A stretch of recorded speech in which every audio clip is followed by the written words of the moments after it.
News 29 Maharashtra. News 29 Maharashtra, तुमच्या आवाजाची, तुमच्या हक्काची बातमी. आदिवासींच्या विकासाला वेळेचे ग्रहण. सरकारकडे जनजाती सल्लागार परिषदेसाठी मुहूर्तच मिळेना. महाराष्ट्राच्या राजकारणात आदिवासींची उपेक्षा. 15 वर्षात नियमानुसार 30 बैठका अपेक्षित, प्रत्यक्षात झाल्या फक्त 6.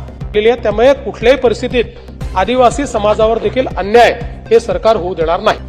आदिवासी समाजावर कोणत्याही परिस्थितीत अन्याय होऊ देणार नाही असे आश्वासन मुख्यमंत्री देवेंद्र फडणवीस यांनी विधिमंडळात दिले असले तरी वास्तवात मात्र आदिवासींच्या कल्याणासाठी स्थापन केलेल्या जनजाती सल्लागार परिषदेच्या TAC बाबतीत शासन प्रचंड उदासीन असल्याचे दिसून येत आहे.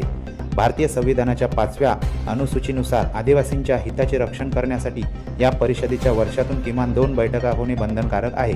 मात्र गेल्या 15 वर्षात अपेक्षित 30 बैठकांऐवजी केवळ 6 बैठकाच झाल्याचे आदिवासी समाजाच्या समस्या सोडवण्याऐवजी त्या वेळेच्या ग्रहणानुसार टांगणीवर पडल्या आहेत. संविधानातील कलम 4(1) नुसार आदिवासी समाजाच्या योजना, धोरणे आणि विकासाबाबत राज्यपालांना मार्गदर्शन करण्यासाठी ही परिषद कार्य करते. परंतु 1 जानेवारी 2010 ते डिसेंबर 2024 पर्यंतच्या इतिहासात पहिला तर बैठकांचा प्रचंड दुष्काळ जाणवतो.